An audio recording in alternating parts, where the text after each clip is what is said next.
feel like eating pizza right now? Something that indulges your pizza craving, yet goes easy on the belly? Well, today we're gonna try and do that by making mini pizzas. These are easy to cook and really delicious. On top of that, they're like 200 calories tops. And like always, if you enjoyed this video, consider subscribing to my channel and liking this video.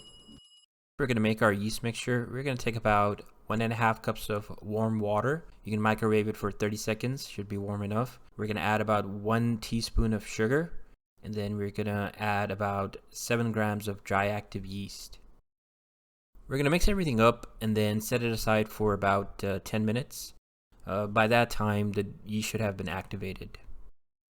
Next, we're gonna take a large bowl and add about 4 cups of bread flour. Note I'm using bread flour, not all-purpose flour.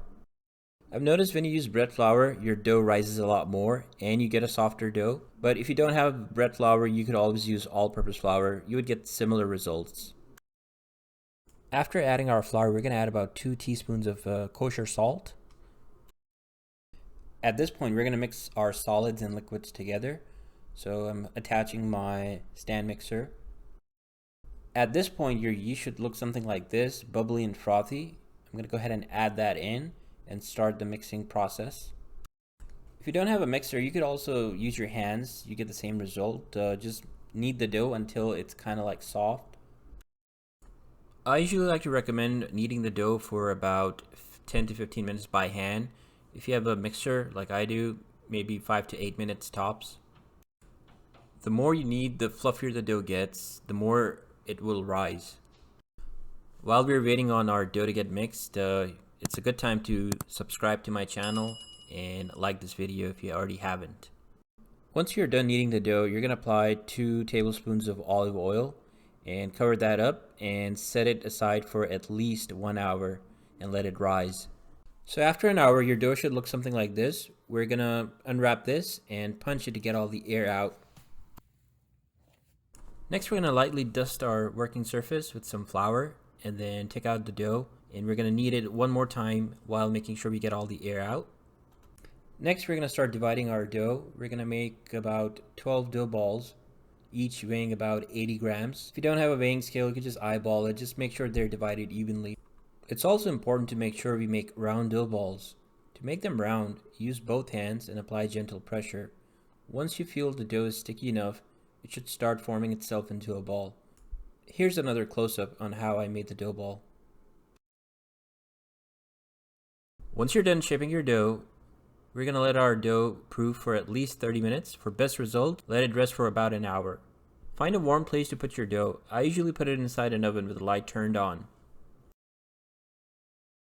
After proofing is done, your dough should appear a little bit bigger than what it was before. At this point, we're going to start forming our pizzas. To begin forming our pizzas, lightly press on the dough. You'll need a cup or a glass in order to shape your pizzas. In my case, I use a measurement cup. Gently press and then release, and then use your hands to do any kind of shaping. If you like thin crust, you could press more on the corners. If you like it thick like I do, just use your hands to tuck the corners. Next, you're going to use a fork to poke some holes in the middle. The reason we're trying to do this is so that the dough doesn't rise from the middle, causing our pizza to inflate from the middle. Next, you're going to go ahead and bake them at 400 degrees Fahrenheit or 200 degrees Celsius for about 15 minutes. At this point, we're done making the pizza bread. You can store this for up to a month in a freezer or do what I did, make some mini pizzas.